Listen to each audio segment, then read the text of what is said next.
निवेश धरातल पर उतारने की कार्रवाई की गई, जिसमें 34 लाख से अधिक लोगों को रोजगार प्राप्त होगा।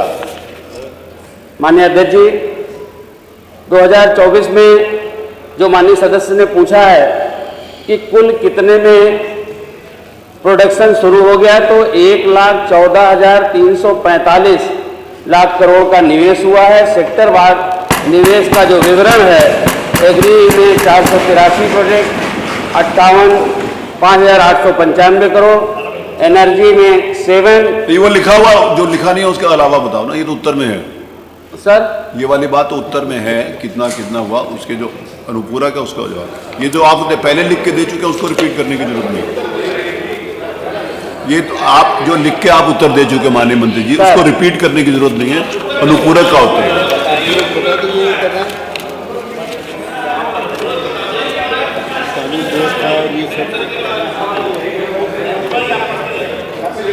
एक मिनट माननीय मंत्री, तो फिर अनुपूरक का क्या मतलब? वो तो उत्तर हो गया, फिर बैठे दोनों लोग। हेल्थ में 265 परियोजनाओं का दोनों लोग बैठ जाए। माननीय शाही जी, 2248 करोड़ रुपए, ITES में 3 परियोजनाओं में 73 करोड़ रुपए, मैन्युफैक्चरिंग में ये तो आज 61,622 करोड़ रुपए, सोशल में ये तो आ चुका है 765। माननीय मंत्री जी, ये आ चुका है, ये तो लिख के दे चुके हैं आप। अरे ये तो आ चुका लिख के। तो जो अनुपूरक पूछे वो अनुपूरक में फिर दोबारा पूछा। माननीय अध्यक्ष जी, अरे चलिए सुनिए। देश के यशस्वी प्रधानमंत्री सुनिए परम आदरणीय श्री नरेंद्र मोदी जी के मार्गदर्शन में एवं उत्तर प्रदेश के कर्मयोगी मुख्यमंत्री परम आदरणीय श्री योगी आदित्यनाथ जी के कुशल नेतृत्व में हमारी सरकार द्वारा 2017 से ही निरंतर अथक प्रयासों का ही परिणाम है कि उत्तर प्रदेश प्रमुख मैन्युफैक्चरिंग केंद्र के रूप में, आकर्षक निवेश गंतव्य के रूप में विकसित हुआ है और आज उत्तर प्रदेश की पहचान भारत के ग्रोथ इंजन के रूप में हो रही है।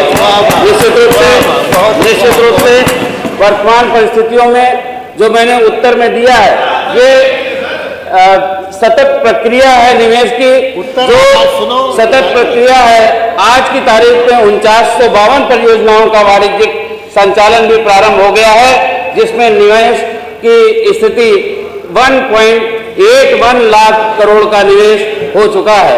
निश्चित रूप से आदरणीय अध्यक्ष जी, आपके माध्यम से सदन को अवगत कराना चाहता हूं कि माननीय मुख्यमंत्री जी के नेतृत्व में जिस तरह से कानून व्यवस्था आज देश दुनिया के लिए उदाहरण बनी है, उसी का कारण है उससे मतलब पूरी दुनिया के लोग आकर्षित है और उत्तर प्रदेश में निवेश करने के लिए लगातार उनके निवेश के प्रस्ताव प्राप्त हो रहे हैं। डॉक्टर रागिनी सर, जो लिखा था वही बोला गया। नहीं, उसके अलावा भी बोला है। सर, आपके माध्यम से मंत्री जी से अनुरोध करना चाहती हूँ, सिर्फ मेरे 2 अनुपूरक हैं।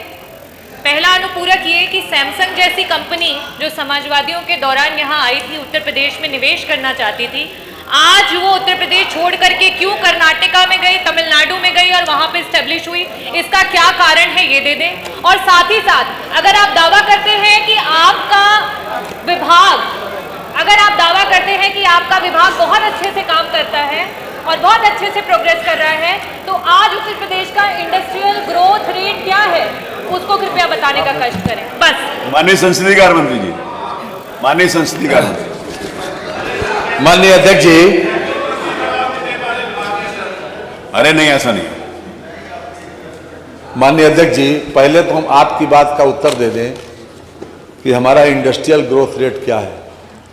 हमारा इंडस्ट्रियल ग्रोथ रेट है 22.09 और ये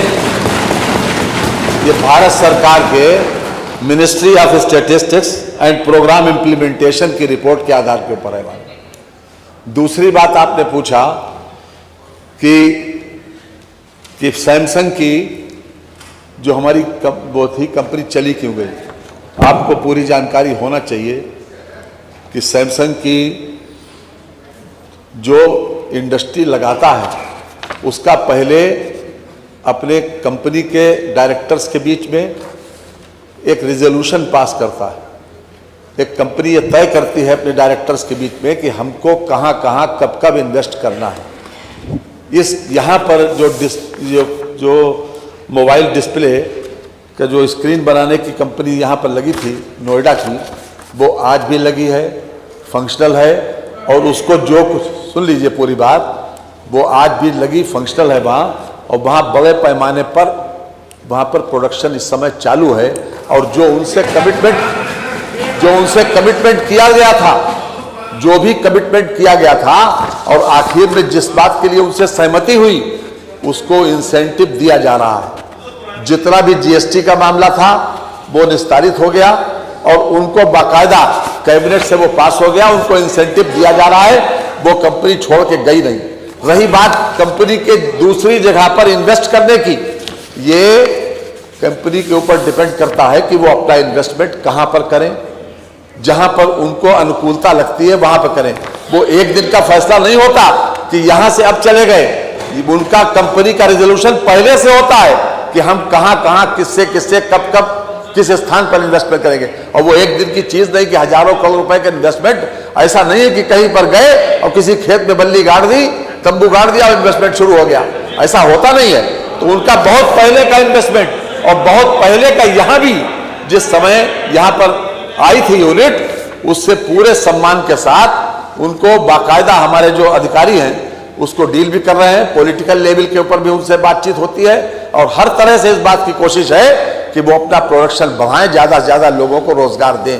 रही बात, आपने जीएसडीपी की बात पूछी, नहीं आपने पूछी इकोनॉमिक, आपने पूछा ये पूछा कि हमारी $1 ट्रिलियन इकोनॉमी, किसी भी सरकार की इस फाइनेंशियल स्टेटस उसकी जीएसडीपी से नापा जाता है।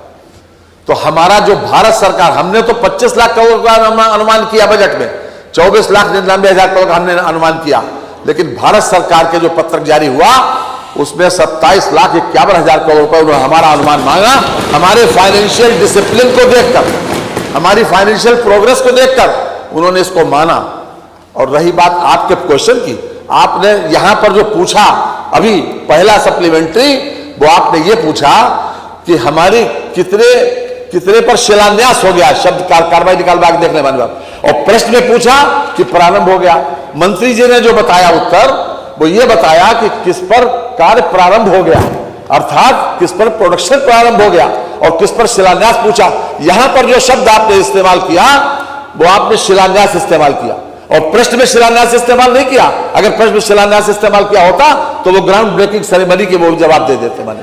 तो ये मैं समझता हूं कि आप मंत्री जो माननीय सदस्य का जो शंका थी उसका मैंने पूरा समाधान कर दिया। अब इससे ज्यादा कोई जवाब नहीं आ सकता। प्रश्न संख्या 2।